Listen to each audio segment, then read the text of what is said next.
कहानी शुरू होती है एक एडवेंचर से, जहां हीरो पार्टी ने एक डीमन किंग को हरा के वापस लौट रही होती है। उनके वापस आने से शहर के लोग जश्न मनाते हैं और रात को जो पार्टी में हिमेल कहता है कि किंग हमारे लिए हमारा स्टैचू बनाने वाला है, उसके बीच में फिरन ने उनकी बातों में पानी फेर देती है और बोलती है कि किंग ने उनके आने के टाइम में बस 10 कॉपर कॉइन ही ऑफर किया था।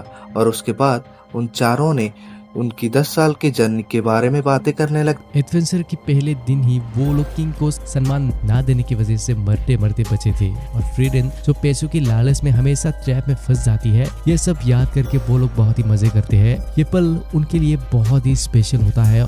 और तभी आसमान में मीटरसोरस शुरू हो जाता है। 50 सालों में ये मीटरसोरस बहुत ही कम आता है और देखने में बहुत खूबसूरत लगता है। वीरन कहती है कि शहर से ये नजारा कुछ अच्छी नहीं लगती है।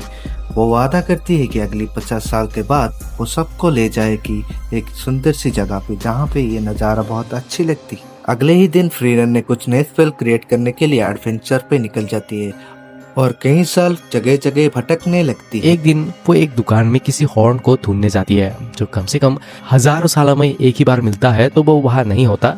तो तब उसे याद आता है कि डीमन किंग के सिंग को उसने हिमेल को दिया था और क्योंकि दूसरा मेटियोर आने वाला है तो वो शहर में वापस उसे ढूंढने चली जाती है। अब शहर पूरी तरह से बदल जाती है और वो हीमेल की घर भी नहीं ढूंढ पाती, लेकिन तभी हीमेल वहाँ उसके पास आ जाता है जो अब बहुत ही बुरा हो गया है क्योंकि हीमेल एक इंसान है तो उसका उम्र नॉर्मल तरह से ही बढ़ता है और फ्रीडन एक एल्विन मेज है जो हजारों सालों तक जिंदा रहता है।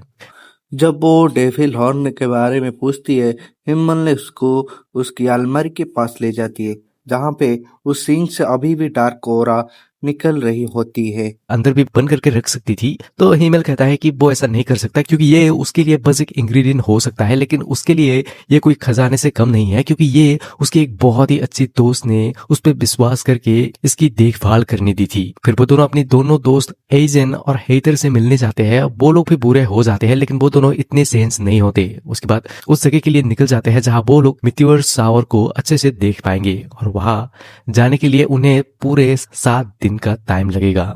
तो वो सभी फिर से एक साथ एक जर्नी पे निकल जाते हैं, जहाँ उनकी पुरानी यादें ताजा हो जाती है। वहाँ सब लोग एक साथ मिलकर खाना खाते हैं और एक साथ मिलकर मॉन्स्टर हराते हैं। ये सब करते करते वो लोग वही जगह पहुँच जाते हैं जहाँ उन्हें जाना चाहिए था। और उसके बाद वो सब मिलकर एक साथ मीटर को एंजॉय करते हैं। उसके बाद हिमेल ने फिर इनको कहता है कि ये सब करने के लिए फिर से तुम सब लोग को शुक्रिया। उसके बाद हिमेल ने इस दुनिया छोड़ के चला जाता है और चर्च में उस सब लोग उसको सम्मान देने के लिए आते हैं। फिनल में फिरन खड़ी होती है। वो रो रही होती है और बोलती है, मुझे हिमेल के बारे में और जानना चाहिए था।